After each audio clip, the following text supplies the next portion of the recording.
Seperti yang kita tahu, akibat COVID-19 ni, ekonomi kita boleh dikatakan terhenti. Sebab semuanya tidak boleh berurusan. Jadi perniagaan pun secara zahir tak boleh. Cuma secara online. Jadi boleh dikatakan semua industri across the board semua menerima akibat dia lah kan, affected by this COVID-19 dan juga PKP lah, perintah larangan pergerakan ni. Jadi sangat mencabar dan ekonomi kita boleh katakan more or less zero lah kan, bila tidak ada trading, tidak ada pergerakan, semua terhenti. Tetapi kerajaan pun dah memberitahu tentang rangsangan membantu golongan B40 dan pihak-pihak yang terlibat lah kan. Itu untuk meredakan keadaan dan untuk membantu mereka yang memerlukan. Tetapi kita punya fokus sekarang ni apa yang berlaku kepada peniaga kecil dan sederhana kan. Jadi mereka sama ada mahu ataupun tidak terpaksa meneruskan usaha mereka dengan keadaan yang terbaru lah. Kalau dalam bisnes dia kena buat SWOT balik lah, strength, weakness and opportunity balik semula, dan cara mereka berniaga kan. Kalau dulu banyak secara berdepan, sekarang ni terpaksa go online lah. Tak kira apa-apa bisnes lah kan. Apa-apa bisnes pun boleh dilakukan secara online, melainkan kalau bisnes tersebut tidak ada supply dia lah. Kalau raw material tak ada, kalau barang-barang nak dijual pun tak ada, itu mungkin masalah. Tapi kerajaan kita dalam melakukan PKP ini, dia telah membenarkan lah.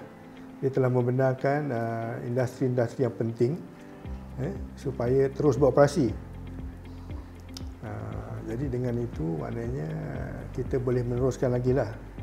Seperti yang kita tengok sekarang ni, maknanya online business masih berjalan dengan rancak. Kalau food industry, barang-barang basah dan barang-barang kering pun orang beli online je sekarang kan. Begitu juga dengan apa juga barangan boleh dibeli online.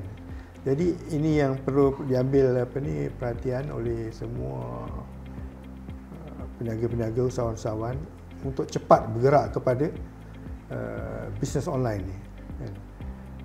Dia sudah tidak ada option. Kalau dulu ada option, sekarang tak ada option. Kalau you nak survive dalam masa yang getir ini, dia kena go online.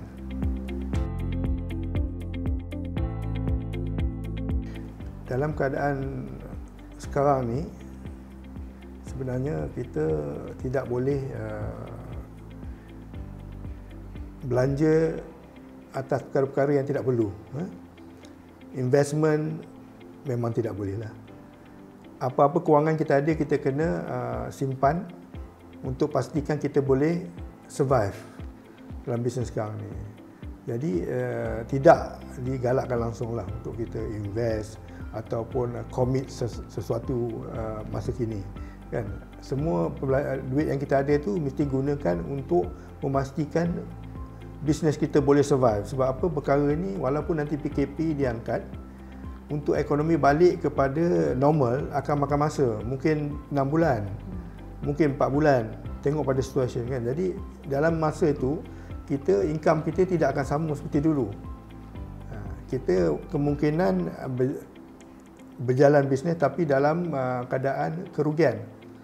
Jadi di sinilah pentingnya kita menggunakan reserve kita dan kewangan kita untuk supaya kita dapat terus sustain dalam PKP ni dan selepas PKP ni. Setidak-tidaknya kita kira lebih kurang 6 bulan lah. 6 bulan ni kita kena bertahan. Di sinilah simpanan kita sangat penting. Dan di sini kita kena pastikan apa yang kita buat dalam bisnes berjalan ni, pastikan tidak ada kerugian lah. Maknanya kan, bila kita jual dengan barang orang, make sure orang bayar pada kita, jangan sampai orang tak bayar. Akaun kita pun kita kena jaga, pastikan semua barang-barang yang tak perlu kita hentikan. Pembelian-pembelian tak perlu hentikan, mana-mana yang lavish yang tak perlu hentikan. Cuma yang perlu untuk syarikat atau perusahaan itu sustain, kan?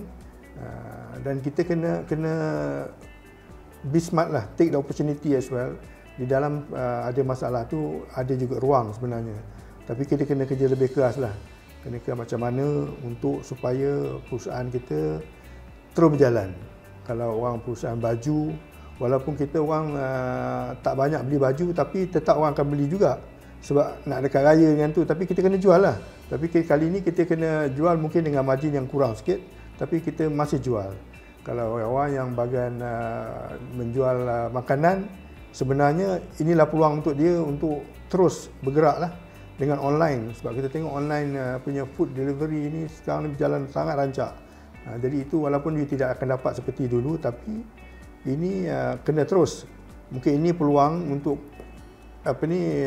untuk lebih cepat sebenarnya kepada digital ekonomi, yang mana ekonomi masa depan adalah digital. So, ini peluang ni, kita ambil peluang ni untuk cepat kepada online dan digital. Begitu juga bisnes-bisnes lain lah. Kalau kita jual ikan pun sekarang, kita boleh order ikan online, hantar di rumah. In fact, saya sendiri pun order ikan online, datang. Sayur pun online. Bawang, beras, minyak semua online. Semua dah maknanya kita punya usahawan ni cepat sebenarnya bergerak menyahut cabaran yang ada sekarang ni. So pada pandangan saya, satu, keuangan kita sekarang ni mesti dijaga dengan kukuh lah, dengan kita jaga dengan baik, tidak ada pembelanjaan yang tidak diperlukan, dan tengok balik apa planning kita tu, mana-mana yang tak perlu tu potong, tinggal yang perlu saja.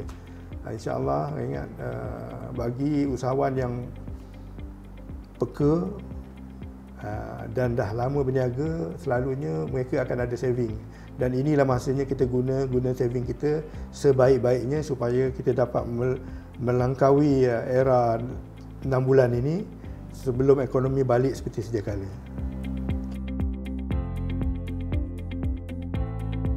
Jadi kita kena berubahlah, macam spa, kita dah tak boleh nak memberi perkhidmatan. Sebab apa? Kita kena ada social distancing dan sebagainya.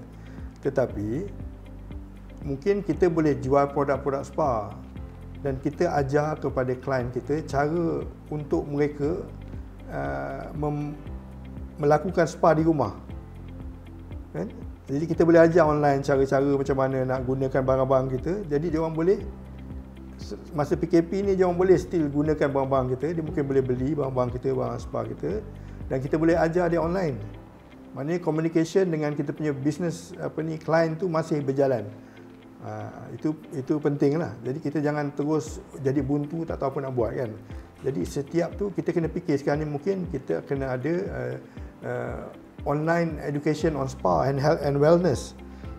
Sebab apa? Sekarang ni kepentingan ada health dan wellness. Jadi mungkin dia kena adjust sikit lah, bukan spa saja, untuk jaga kesihatan. Sebab kesihatan ni pun menentukan supaya kita tidak kena COVID. Bila kita sihat, COVID ni tak boleh dekat pada kita. Jadi kita kena adjust sikit kita punya bisnes tu, kan. Jadi kita kena ajar dia wellness, health, apa dia mesti buat kat rumah, kan. Mungkin exercise, mungkin urut suami urut isteri, isteri urut suami, kan. Jadi tapi minyak urut tu semua spa lah supply, kan. Mungkin macam tu. So dia kena think outside the box. Apa pun bisnes sebenarnya kita boleh ubah suai untuk keadaan. Jadi ini kena lebih lah. Dan kalau tak tahu, tanya dengan kawan-kawan macam mana, kan. Itu katakan spa. Kalau katakan bisnes apa lagi yang tak boleh, yang kita rasa buntu, kita tak boleh buat kerana ni. Ada lagi ke? Tadika. Macam Tadika, kan.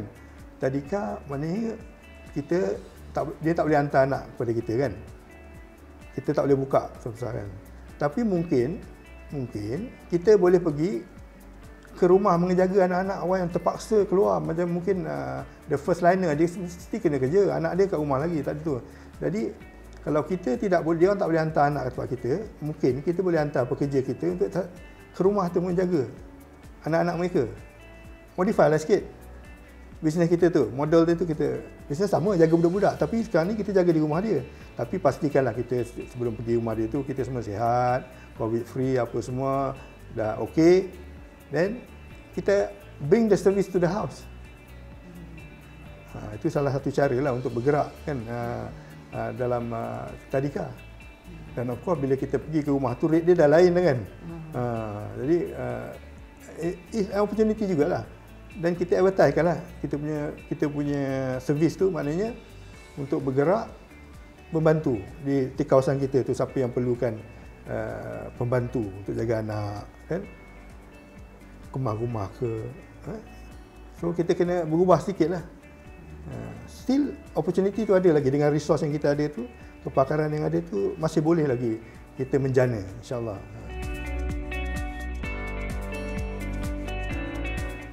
Alhamdulillah, yang pertama kita kena syukurlah.